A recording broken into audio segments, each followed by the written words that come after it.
هاي، عاملين ايه؟ اهلا بيكم في حلقه جديده من جلوينج اب. انا حبيبه ندى، والنهارده هنتكلم عن المقارنه شيء طبيعي جدا في الناس، مش حاجه دايما غلط، يعني هي جزء من فطرتنا كبشر، يعني لاننا بشكل تلقائي بنقارن نفسنا باللي حوالينا عشان نعرف مكاننا ايه بينهم، وبنحدد احنا ايه، بنعرف الحاجات اللي مميزانا عن طريق اننا بنقارن نفسنا بالناس، فبنشوف ان ده مميز. المشكله هنا مش في وجود المقارنه نفسها، المشكله في ازاي نتعامل معاها. ساعات بنقارن نفسنا بناس احسن، فده يا اما بيشجعك يا اما بيحبطك، وساعات تانية بنقارن نفسنا بناس اقل مننا، فده يا اما بيخليك تشكر ربنا او انه بيخليك تحس بالغرور ويجيلك غرور في نفسك. فالفكره هنا في ازاي بتفكر في المقارنه دي بعد ما بتقارن نفسك باللي قدام. في نوع برضو يا جماعه من المقارنه، وهي المقارنه الايجابيه، بس ده من وجهه نظري للي يعرف يتعامل معاها، لان مش كلنا بنعرف نتعامل معاها ومعظمنا بيقع في المقارنه السلبيه، وهو انك تبص للاحسن منك في حاجه وبدل ما تقلل من نفسك وتحبط، ده بيشجعك وبيحفزك انك تعمل حاجه كويسه، وده بيعتمد على ثقتك في نفسك وطريقه محاسبتك لنفسك، وده اللي اتكلمنا عنه في الفيديوهين اللي فاتوا، اللي هو الثقه في النفس وجلد الذات. المقارنه الايجابيه زي مثلا اني شفت حد بيحفظ قران اكتر مني، فبدل ما اقلل من نفسي واحس ان انا بعيد، اقرر ان انا ابدا واحده واحده وان شاء الله اوصل وكده. دي المقارنه الايجابيه. ليه المقارنه السلبيه دي غلط وعايزين نتخلص منها؟ لان هي بتخليك تركز على النواقص مش الحاجات اللي موجوده، وبالتالي بتخليك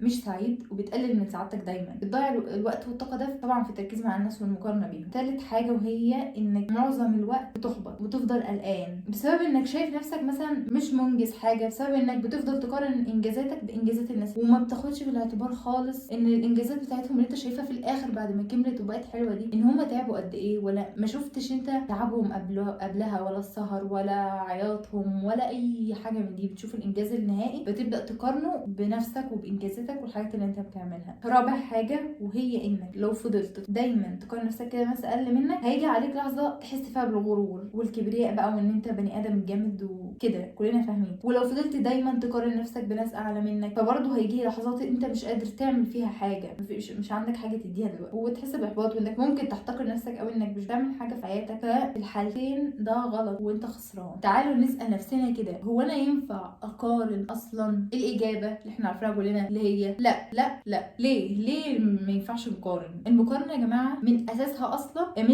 مش عادله ابدا، لانك بتحط شخصين مختلفين تماما وتقارنهم ببعض. كل واحد له ظروفه، كل واحد ليه شخصيته وحياته وتربيته وطريقته في التعامل مع المشاكل وطريقته في التفكير. حتى لو الشخصين عايشوا نفس الظروف بالظبط، رد فعلهم على كل حاجه هيختلف، لان كل واحد ليه دماغه وميوله وشخصيته، فما ينفعش اقارن مشوار حد بحد تاني، يعني ما ينفعش تماما. المقارنه حتى في الدين غلط، يعني انك تقارن علاقتك بربنا بعلاقه حد بربنا، اللي هو انت مثلا انت واحد بتصلي فروض بس، قارنت نفسك بقى بواحد بيصلي كل السنن قيام الليل، ايه اللي هيحسسك؟ ممكن جدا هتحبط وتحتقر نفسك وتحس انك قليل قوي، مش بتعمل حاجه لربنا، تحس انك بعيد، مش هتقدر توصل اللي هو فيه مثلا، فهيحسسك بالاحباط، وبرضه هتفضل مكانك. الاحباط من عمره ما قدم حل. من ناحيه تانية بقى، لو انت بتصلي برضه الفروض، هتقول ان احنا هنقارن نفسنا بقى بالاقل مننا عشان نتشجع، هنروح بقى نقارن نفسنا بايه؟ بحد ما بيصليش خالص، ده الاقل مننا. ساعتها ممكن الشيطان بقى يضحك عليك ويدخل لك من حته انك ما شاء الله بقى وجامد وعمرك ما فوتت فرض. تيجي في يوم تعبان مش قادر تصلي، هيقول لك طب ما انت طول عمرك بتصلي، عمرك في حياتك ما فوتت فرض، ما الناس بتفوت فرض اهي وعادي، وفي اللي ما بيصليش وعادي ومفيش اي مشكله، ما عمرك ما فوت المره دي، كل مره كده لحد ما في الاخر هتوصل لحته انك هتقطع في الصلاه وممكن ما تصليش اصلا وتبقى زي التاني اللي قارنت نفسك بيه. وكذلك في الدراسه، وكذلك في اي حاجه في حياتنا، لما تقارن نفسك بحد اعلى هيجي عليك لحظات وتحس بالاحباط وتقعد مكان، لما تقارن نفسك بحد اقل ممكن تحس بالغرور وبرده مش هتطور في اي حاجه، بالعكس ممكن تقل. خطوات عمليه بقى عشان نتخلص من المقارنه السلبيه دي. اول حاجه هي انك تركز على نفسك وتراقب نفسك دايما، وتقارن نفسك النهارده بنفسك امبارح، شوف بقى اتقدمت في ايه، بقيت في ايه احسن كده، قارن نفسك النهارده بنفسك امبارح كده. تاني حاجه وهي انك تكتب، زي ما انا قلت قبل كده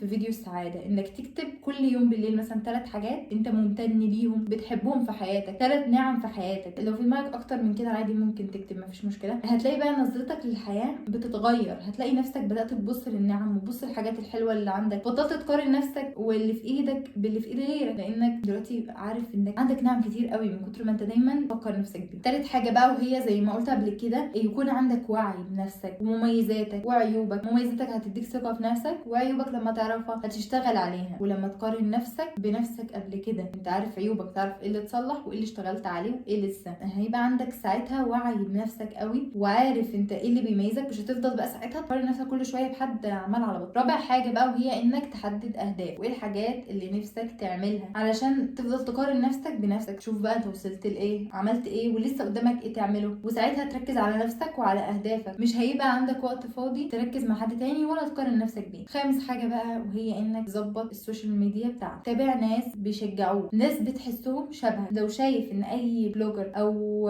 اي حد على السوشيال ميديا عموما مأثر عليك في حاجه او مأثر عليك بشكل سلبي بيخليك تقارن نفسك بيه، يحسسك انك قليل وحسسك بعدم الرضا عن حياتك، اعمله انفولو فورا وتابع ناس طبيعيه. وخليك دايما فاكر انك ما تعرفش حياه حد الحقيقيه، محدش بيبين خيبته يا جماعه. يعني انا عايزه اقول لكم اكيد محدش بيبين خيبته. هو ليه حد بلوجر هيجي ينزل يقول لكم يا جماعه انا فاشل في كذا وكذا؟ مستحيل. كل واحد هينزل هو انجز ايه، شاطر في ايه، هو حلو في ايه. فما تتخدعوش بالمظاهر دي ابدا ابدا ابدا. وناس كتير منهم دايما بيتكشفوا قدامنا، بنشوف حاجات يعني اكيد في ناس حقيقيه واكيد ناس لا، بس كلنا عندنا عيوب ومحدش هيحب يبين ده. فدايما تبقوا فاكرين ان ما اعرفش حياه حد الحقيقيه وما نعرفش الانجاز ده وراه ايه، وراه تعب قد ايه وسهر وعياط وبهدله قد ايه. فبلاش نقارن نفسنا بحد. سادس حاجه بقى وهي ان زي ما قلت قبل كده في فيديو السعاده انك تدرب نفسك على انك تبقى راضي، تقعد تفكر اكتر، تفكر بعمق اكتر في حياتك، قد ايه في حاجات حلوه بتحصل لك، قد ايه كان في مشاكل وحاجات ربنا سترها معاك وعداها وبقت حياتك احسن. دايما تعود نفسك على كده، تبص للجانب الايجابي في حياتك، تفكر فيه بعمق اكتر، دايما هيخليك حاسس بالرضا. ومع التدريب هيبقى ده خلاص شعور طبيعي عندك. اخر حاجه حابه اقولها وهي